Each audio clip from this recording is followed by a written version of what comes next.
Maka Tan Sri Muhyiddin Yassin secara moralnya telah pun hilang. Majoriti telah pun tidak layak lagi untuk menjadi Perdana Menteri secara moralnya. Kerana beliau telah pun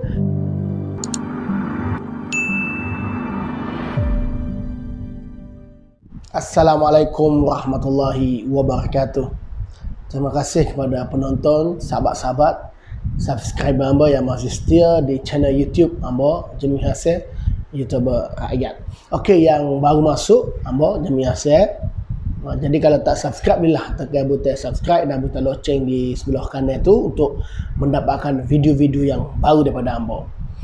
Jadi hari ini kalau kita dengar 2-3 hari ini tiba-tiba negara digemparkan akan berlakunya darurat. Kita mendapat maklumat secara video Azmi Ali ataupun dipanggil video samar. Dikatakan Perdana Menteri telah menghadap Yang di-Pertuan Agong di Pahang kerana memohon supaya Malaysia ni diisytiharkan darurat. Ada yang kata darurat politik, ada yang kata darurat kesihatan. Kita tak tahu kerana dalam kenyataan daripada pihak istana yang telah dikeluarkan oleh pengelola Datuk Bijaya Istana Negara dalam kenyataan media bahawa Sultan Yang di-Pertuan Agong, Sultan Abdullah akan berbincang dengan majlis raja-raja mengenai permintaan Muhyiddin ini. Jadi kita peliklah, angin tak ada, ribut tak ada. Tiba-tiba muncul perkataan darurat. Kita merasa pelik lah kerana dalam kenyataan Menteri Keselamatan atau Menteri Pertahanan Negara bahawa dia kata COVID terkawal. Sejak daripada PRN di Sabah lagi, dia kata COVID terkawal. Jadi tiba-tiba hari ini atau 2-3 hari ini kita dimainkan dengan perkataan darurat. Dan darurat ni bukanlah asing sangat Malaysia ni, kerana kita pernah diisytiharkan darurat. Semalam pun Najib buat keluar status Facebook, dia pernah isytihar darurat. Tetapi dia isytihar darurat berkenaan kerana jerebu dan ianya dalam 2-3 hari saja. Yang ni kita tak tahu kenapa. Dan kita juga takut dan kita juga bimbang darurat yang nak diisytiharkan oleh Perdana Menteri ni kerana beliau tidak cukup numbers di dalam parlimen. Kerana kalau kita tengok perkembangan politik 2-3 hari ataupun seminggu 2 ni berkisar mengenai Perdana Menteri yang dikatakan dijangka ataupun dipercayai mempunyai sokongan majoriti di parlimen, nampaknya seperti itu adalah pendustaan oleh Tan Sri Muhyiddin Yassin. Ialah kalau dari segi pembangkang, kalau kita betul-betul solid pembangkang ada 108 ahli parlimen. Lebih itu adalah daripada penyokong kerajaan. Jadi kalaulah dikatakan daripada pihak kerajaan kerana bimbang khuatir pembangkang akan menolak hingga akhirnya bajet ini tidak boleh diteruskan, maka nak disiarkan darurat. Untuk makluman, 108 tak mampu lagi nak menolak bajet yang akan dibentang oleh Tan Sri Muhyiddin Yassin.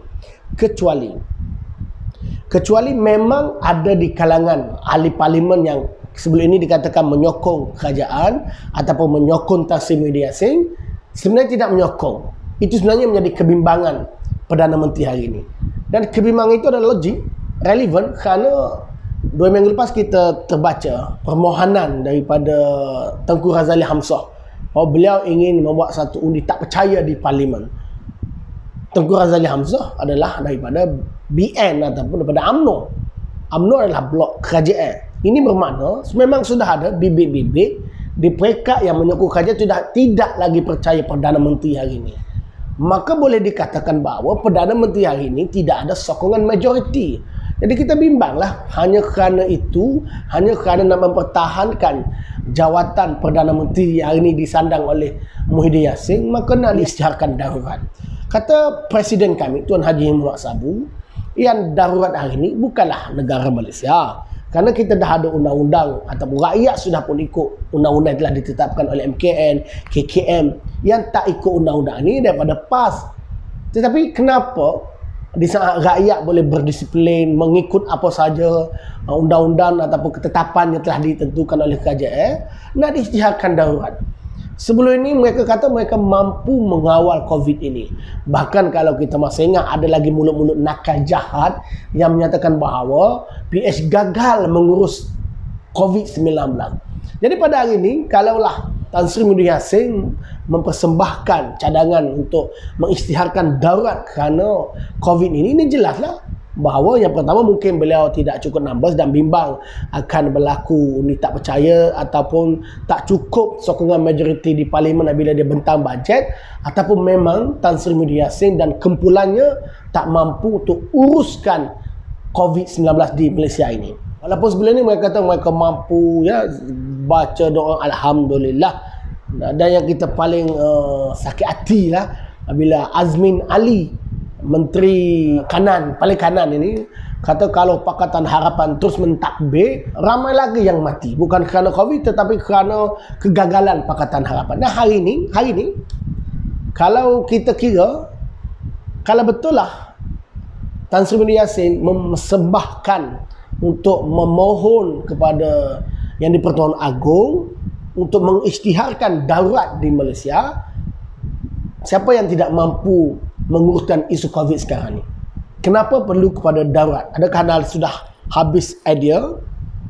Sudah hilang kekuatan? Sudah hilang kehebatan? Ialah kalau kita tengok sebelum ni pun, Tan Sri Muhyiddin Yassin, dia hanya bercerita di depan kamera. Tak berani berhadapan dengan wartawan, tak berani berhadapan dengan pembangkang di parlimen. Jadi kita boleh tengoklah ketidakmampuan Tan Sri Muhyiddin Yassin untuk menjadi Perdana Menteri Malaysia. Dan cakap-cakap bahawa beliau hanya mampu bekerja selama 4 atau 5 jam kerana faktor kesihatan beliau, itu juga memberi kesan kepada negara.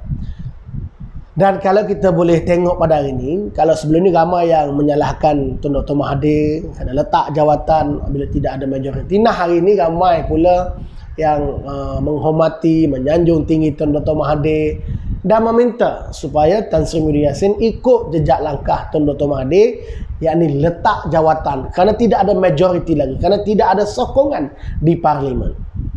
Seperti mana yang saya sebut tadi, kalau kira pembangkang, kita ada 108. Itu kalau betul-betul pembangkang solid dengan kumpulan Pakatan Harapan dan Blok Tun Mahathir.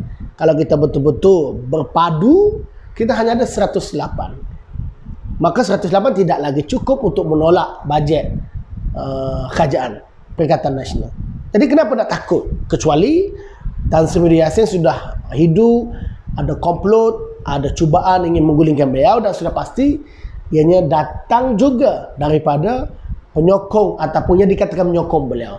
Maka apa yang Tan Sri Muhyiddin Yassin kata bahawa beliau dikatakan dipercayai ada sokongan, itu dusta. Kalau beliau betul-betul ada sokongan, nah kita ke parlimen, kita buatlah undi tak percaya. Ini proses perlembagaan, ini proses biasa. Kenapa beliau nak menggunakan pintu kecemasan? Setelah beliau masuk pintu belakang, hari ini nak guna pintu kecemasan di saat tidak ada kecemasan pun. Takkanlah kerana jawatan beliau hendak dicabar, lalu beliau sudah rasa negara ini cemas. Negara perlu pada pintu kecemasan. Sebenarnya yang perlu pada pintu kecemasan, yang tengah cemas adalah Tan Sri Muhyiddin Yassin dan kumpulan-kumpulan tebuk atap ini. Jadi kalau saya sebagai rakyat, kami mengharap sangat Duli Yang Maha Mulia supaya dapat mempertimbangkan supaya tidak perlulah kepada darurat, kerana undang-undang yang sedia ada sudah pun memadai pada fikiran kami. Dan kalau kita boleh lihatlah begitu disiplinnya rakyat hari ini, yang tidak disiplin adalah menteri. Yang kita boleh tengok bagaimana menteri di industri utama daripada PAS yang balik pada luar negara. Semua orang dah tahu balik pada luar negara perlu dikuarantinkan. Nah ada pula cerita beliau tidak diberikan surat borang 14 supaya dikuarantinkan. Saya kira sepatutnya beliau tidak diberi borang 14 ke apa ke dibincangkan di mahkamah. Kalau betul beliau tidak diberi borang 14, kita panggil pegawai yang bertugas, tanya kenapa tak beri. Adakah beri dia tak nak tulis? Macam persoalan yang timbul. Perkara begini sepatutnya diselesaikan mahkamah. Pada pandangan rakyat hari ini, yang degil untuk mematuhi SOP ataupun peraturan-peraturan adalah pihak-pihak yang berkuasa pada hari ini. Dan sudah pasti rakyat merindui Menteri Kesihatan Pakatan Harapan. Di mana pada hari ini Menteri Kesihatan Perikatan Nasional tak timbul. Jadi jelaslah kerajaan hari ini gagal mengurus COVID-19. Jadi jangan kerana kegagalan kamu menguruskan COVID-19, yang kita tahu kebanyakannya adalah punca yang besarnya adalah kerana pilihan raya negeri Sabah, kumpulan daripada Tan Sri Muhyiddin Yassin ni nak mengambil ataupun nak tebuk atap sekali lagi, dan berlakulah PRN dalam keadaan kita negara dilanda COVID, ada arahan yang tidak tetap, balik selepas 26 September baru kena kuarantin, sedangkan daripada KKM kata perlu kuarantin. Jadi bila ada arahan bertembung di antara kaki tangan kerajaan yang daripada ketua pengarah dan juga ahli politik, jadi ini kita boleh lihat kesannya bila semua isu nak dipolitikkan. Dan hari ini Tan Sri Muhyiddin Yassin, Perdana Menteri yang kata tak mahu berpolitik, jelas beliau lah di antara pemimpin ahli politik yang kuat berpolitik walaupun di saat kita negara sedang menghadapi COVID-19. Kita boleh lihat bagaimana peruntukan yang sepatutnya diberi kepada ahli parlimen, oleh kerana ahli parlimen itu adalah di kalangan pembangkang, maka disekat. Siapa yang berpolitik pada hari ini? Dan kita juga boleh lihat apabila pembangkang ada numbers, ada keraguan kepada pentadbiran ataupun kita tak percaya bahawa Tan Sri Muhyiddin Yassin cukup sokongan majoriti di parlimen, kerana Tan Sri Muhyiddin Yassin dilantik kerana dipercayai ada sokongan majoriti di parlimen, maka buktikan. Nah, hari ini bila ada satu surat memohon untuk diadakan undi tak percaya di kalangan penyokong ataupun di kalangan ahli Perikatan Nasional dan ataupun PN lebih tepat, maka Tan Sri Muhyiddin Yassin secara moralnya telah pun hilang, majoriti telah pun tidak layak lagi untuk menjadi Perdana Menteri secara moralnya, kerana beliau telah pun ada yang menyatakan secara terbuka tidak lagi menyokong dan hilang percaya kepada Perdana Menteri hari ini. Dan kita juga merasa sedih kerana Perdana Menteri yang kata tidak suka berpolitik, akhirnya seperti beliau tewas ataupun tunduk kepada desakan politik.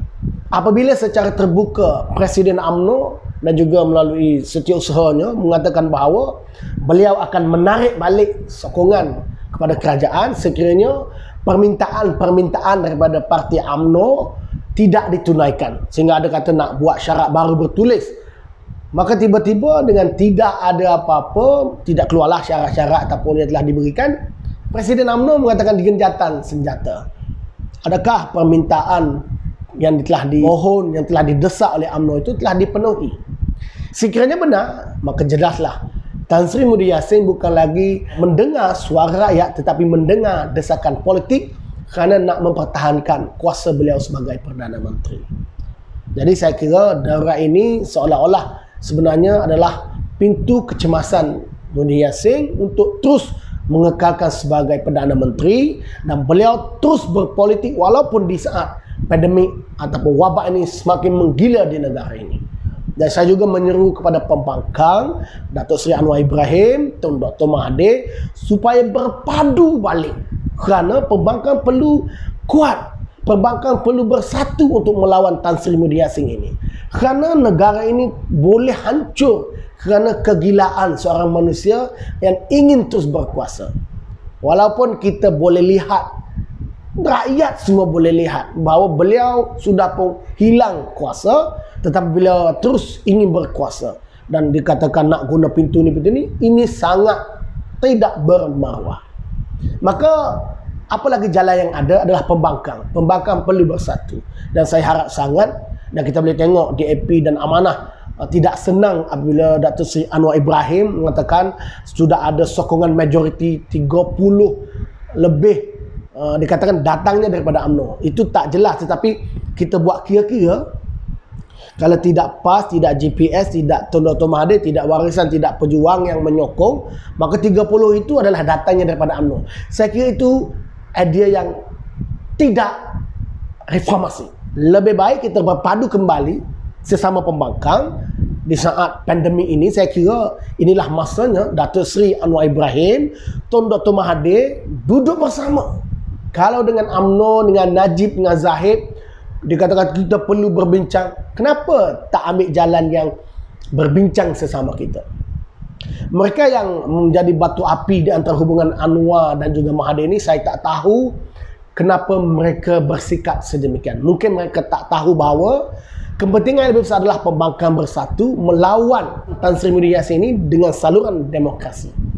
Karena kita tahu demokrasi kita sedang rosak. Kita perlu baiki demokrasi ini adalah dimulakan dengan sesama pembangkang, lupakan sengketa, duduk semeja berbincang bagaimana ingin menyelamatkan negara kita ini. Saya kira figura besar Dr. Sri Anwar Ibrahim, Tun Dr. Mahathir adalah dua figura besar yang boleh menyelamatkan negara ini. Kita lupakan 30 sokongan daripada UMNO kalau nak datang 5 orang adalah ahli biasa tanpa syarat. Mereka yang datang menyokong Pakatan Harapan Plus ini bukan mereka yang nak menyelamatkan diri, bukan mereka daripada kluster mahkamah, bukan mereka yang nak kepada jawatan. Tapi mereka yang datang itu benar-benar ingin menjadikan Malaysia yang lebih baik. Kita tak mahu, saya sendiri pun secara peribadi dan saya yakin pimpinan amanah pun sama, kita tak mahu pimpinan yang datang ingin menyokong Pakatan Harapan Plus ini hanya kerana nak melepaskan diri di mahkamah ataupun kerana nak jawatan itu ini. Tetapi kita mengharapkan sokongan daripada di kalangan UMNO, di kalangan PAS, di kalangan GPS atau siapa sahaja yang duduk dalam kajian, termasuk mungkin mantan ataupun bekas ahli PKR, bekas ahli Bersatu, kerana turut ingin bersama, ingin menyelamatkan negara. Saya kira itulah harapan negara dan saya berharap sangat pembangkang terus bersatu untuk menjadi kerajaan. Kerana itulah mandat rakyat yang telah diberikan pada pilihan raya yang ke-14. Saya sekali lagi ingin memberitahu kepada Tan Sri Muhyiddin Yassin, kamu lihatlah bagaimana bermaruahnya seorang manusia yang bernama Tun Dr. Mahathir. Beliau bila tidak lagi mempunyai sokongan majoriti, beliau terus letak jawatan dan beri kuasa ini kepada Agong. Kamu masih gunakan jawatan ini walaupun kamu tahu kamu sudah tidak cukup sokongan apabila Tengku Razali Hamzah secara bertulis menyatakan tidak lagi menyokong dan dia mengusulkan supaya undi tidak percaya diadakan. Tan Sri Muhyiddin Yassin, jadilah seorang manusia yang bermaruah demi negara tercinta, lakukan sebelum terlambat. Assalamualaikum warahmatullahi wabarakatuh.